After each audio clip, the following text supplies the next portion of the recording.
Chief of Staff to the President, Femi Gbajabiamila, was caught on video calling ADC lawmaker Leke Abejide, saying, quoting him, "Stay in ADC, fight them, scatter them. We like what you are doing."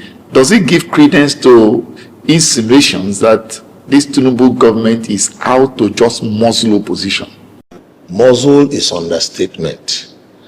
They wish they can close their eyes, open it, and all opposition vanishes.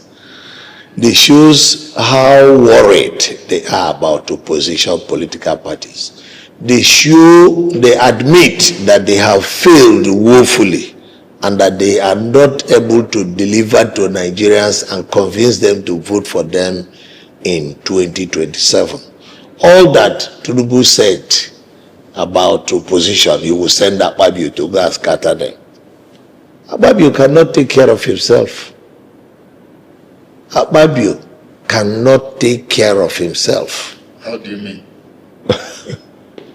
Do you know why Abacha was made the Senate president?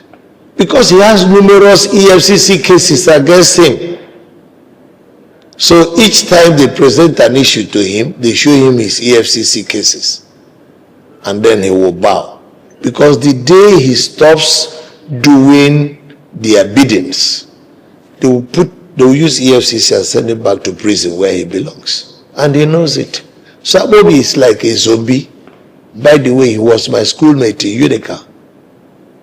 And you know that in Unica, he never distinguished himself in any way. So let us say he will just be another Senate president that has passed through the history of Nigeria. What legacy is he going to leave behind? He's a colorless presidential Senate president who has numerous EFCC cases. But one thing he forgets is that this present regime might cover him because all his cases, none has been concluded or terminated. The future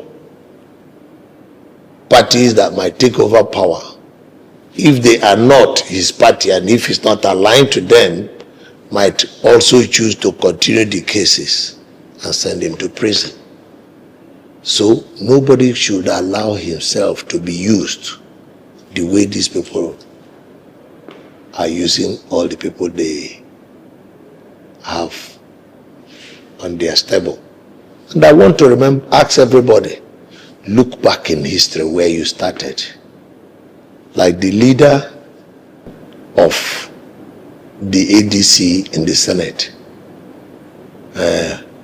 Bamidele Okoyemi. Bamidele started with us in the student movement.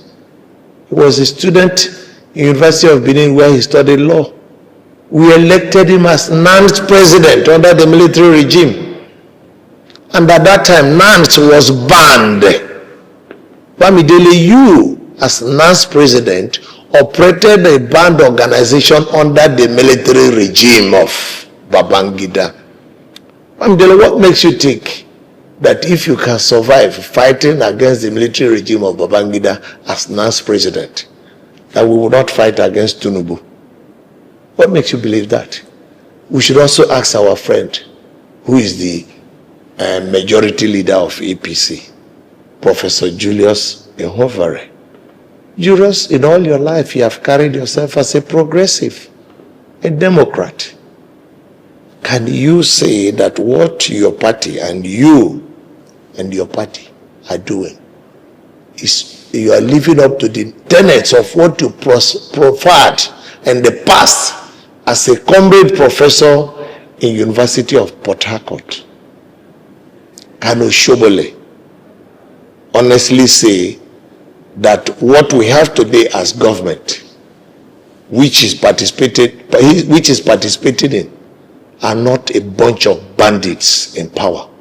These are crooks, criminals, These are harsh words, and vagabonds masquerading as government officials. They are worse than bandits. They are killing more people than bandits. So they should be referred to exactly what they are. This is a bandit government, and Nigerians must wake up and resist them. Since you are talking of bandits and let's look at insecurity, we understand that in the last how many days now, over 120 people have been killed, reportedly killed in Northwest, Kwara, KB, Benue, Plateau. They are, as a matter of fact, killing fields. And Nigeria currently is number 4 on terrorism index, death arising from terrorism globally. Would you say that this government has lived up to its expectation and promises of fighting insecurity, or it has abandoned the Nigerian people? Let's go back to what Tinubu just said a few days ago. He said, Buhari is me and I am Buhari. Buhari, that is Tinubu, or Tinubu that was Buhari, came under the platform that they were coming to deal with this security challenge. But this security challenge has worsened under them to the extent that Tinubu, despite the numerous killings in Yelwata in Benue State, did not have the courage to visit the people. He only stopped at the state capital. Yelwata is not the capital of Benue State. And he turned back there. From there, he went to Plateau. He stopped at the airport. Commander-in-chief, the chief security officer of the country, was so scared that he couldn't go to visit Yelewata, the community in Benue State, where loads of people were massacred. Commander-in-chief and the chief security officer of Nigeria could not enter Jos. He just stopped at the airport, turned back. And the governor of Plateau State stopped at the airport. Drove in an armored car, armored personal carrier, to go and visit the people. So if the governor was so scared to go in an APC in Jos, that will show you that they have admitted that on the issue of security, they have failed woefully. So there is no area you can talk about them having succeeded or performed creditably, for which they should be given another opportunity. And that is the reason why they are afraid of the 2027 election. All right, let's look at 744 Boko Haram terrorists were released back into the Nigerian society by this government. Do you think terrorists deserve to be de-radicalized and reintegrated into the society?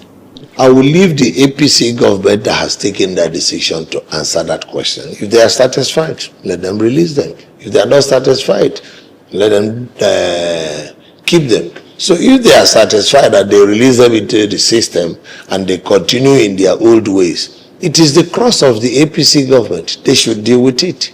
So the issue of whether they have been de-radicalized or not de-radicalized is not for us. Laymen, we are not part of the de-radicalizing process. So let them deal with it.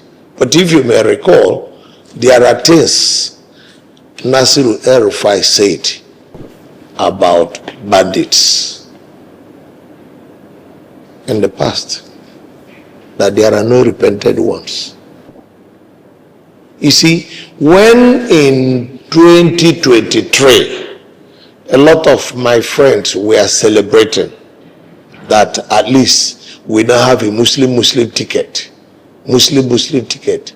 I was thinking the whole essence of the Muslim ticket was to give the government, if they got into power, opportunity of reaching out to these bandits who were radicalized using maybe the wrong forms of Islam, to reach out to them and get them to change. But the way a lot of people were celebrating it, it was like, once you have a Muslim ticket, all the problems of Nigeria is solved.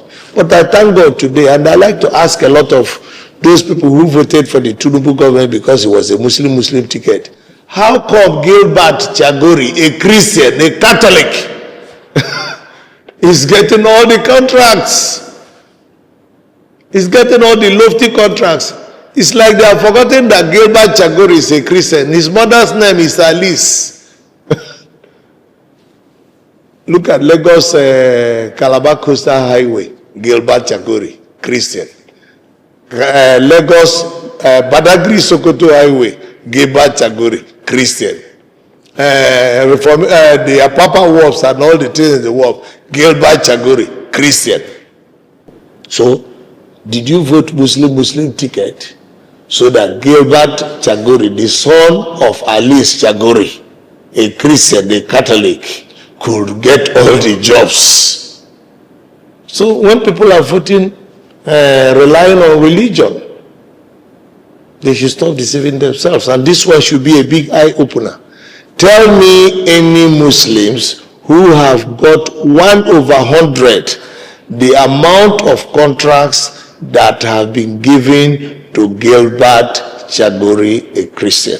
So they use all this subterfuge of religion and tribe and ethnicity to deceive people into voting for them. And then once they get into power, they move on. So today, the people are suffering.